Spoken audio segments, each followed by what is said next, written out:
No sound. Okay, so for this question, okay, first part, you could probably just use the GC to help. Okay, so just take note of the domains.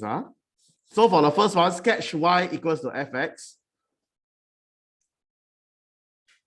Your y, your x. So less than or equals to 0, inclusive. So you need this, and then just draw a line. Okay, so this is y equals to x. Then after that, the next part, then a bit tricky. Okay, let me just shift this part. So when it's greater than 0, okay, when this is equals to 0, you get 0 minus 4. So you'll cut at 4, not inclusive. This is the x equals to 2 vertical asymptote. And then go up. Okay. There's still a y equals to x asymptote here. So this one actually tends to y equals to x, but that one is later story. Okay, here there's still a disconnect here.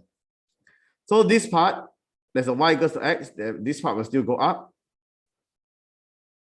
And then this is like that. Okay, based on the GC. You also need this value. Okay, you can either use the GC, which is, I think, let's see, zoom box. See if the GC is able to give you the exact value, or just set it to 0 and then you can get the answer also. Okay, if I set this to 0, x minus 8 over x minus 2 equals to 0. X minus 2 equals to 8. X squared minus 2x plus 8. So plus 1 equals to 9. X minus 1 squared equals to 3 equals to 9. So x minus 1 equals to 3 or negative 3. X equals to 4 or negative 2. So I'll be using the 4. So it cuts at 4.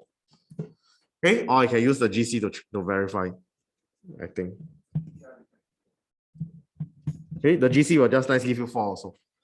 Okay, so this is your y equals fx. Then just label proudly y equals fx. Okay, so hence explain why f inverse does not exist. By now, you all should know that it's not a 1-1 function. Okay, so you can just use a horizontal line test. You can redraw the graph, resketch a graph, or draw on the same graph, also doesn't matter. I will just draw a line that cuts 2. Okay, using a horizontal line test as shown, the one value of y gives 2 values of x, therefore it is not 1-1. Therefore, f inverse does not exist. Now, why does fg exist? So, composite function for fg, you'll be taking range of g to be subset of domain of f. Now, the thing is that for domain of f is actually consists of everything. It's actually minus infinity to infinity, so it works. Yeah, I mean, so therefore, whatever is inside, it will definitely be it will confirm be a subset.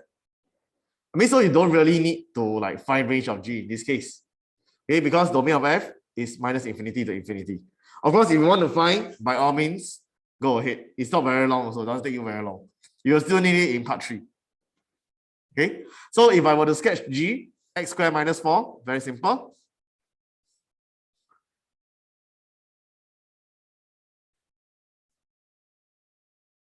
So this is going to be 2, negative 2.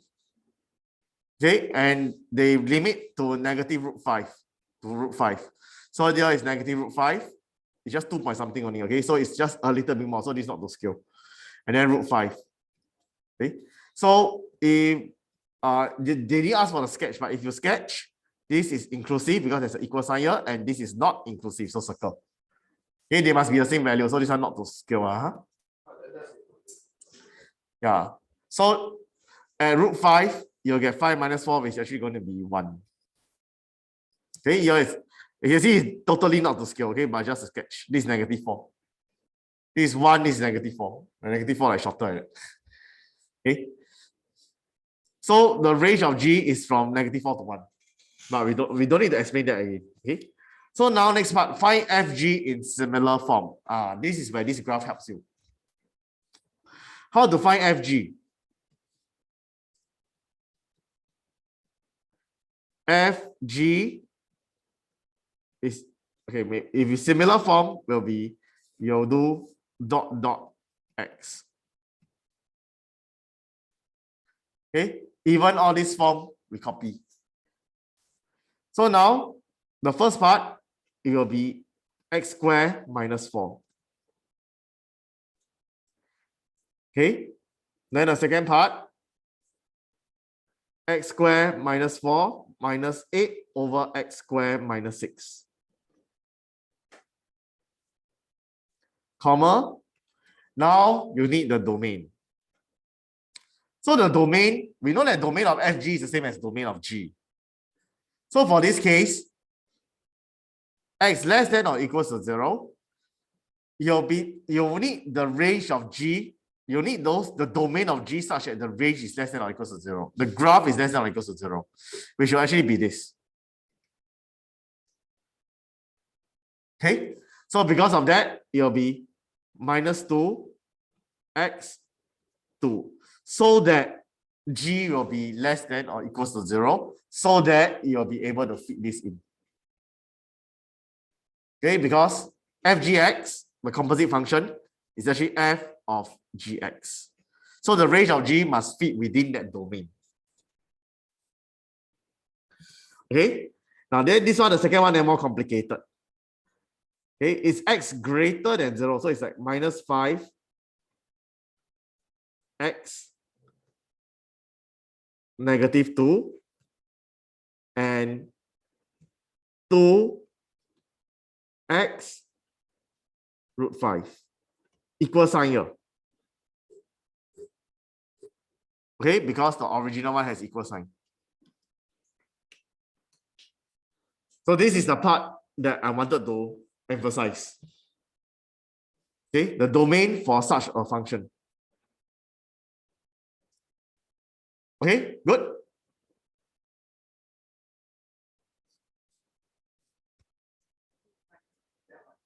How do you find which one? This one? You find this one by using this graph. You see, x smaller or equals to 0. So because that's for fx, right? That means that we need our gx to be smaller or equals to 0. It's inside.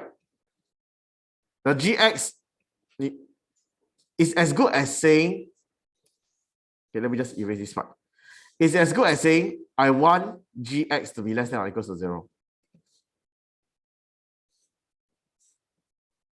Or maybe we can say that this highlighted one, I mean, just yellow first. Yellow highlighter is the same as solving gx less than 0. So this is the range of x such that gx is less than 0. Correct? Then this is the range of x for which gx greater than 0.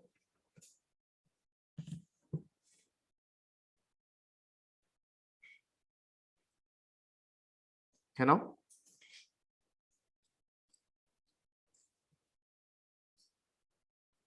Cannot? Okay. Part 4. If the domain of f is further restricted to x less than k, state the largest value of k for which the function of f inverse exists. Okay, so this one is pretty straightforward. We just need one function. So you can see that x less than 2 will give you one function. Okay, although it is splitted here. Okay, but they are not the same point. So k equals to 2. With this restricted domain, explain how many solutions this will have. Infinite, yes. Why? Because for part 4, when f inverse x equals to fx, it's the same as fx equals to x. or f inverse x equals to x, whichever easier to solve. Okay, reason being, normally your fx graph, and your let's say this is your fx graph, for example. Okay, maybe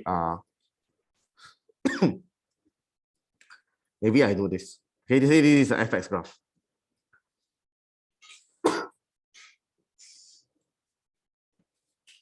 This will be your f inverse.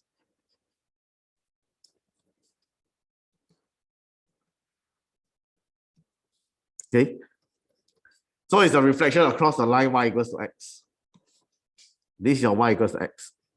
So it's reflection of y equals over y equals to x. I can see that if fx and f inverse x intersect, they will intersect at y equals x. That's why if this is true, this must be true, this must be true.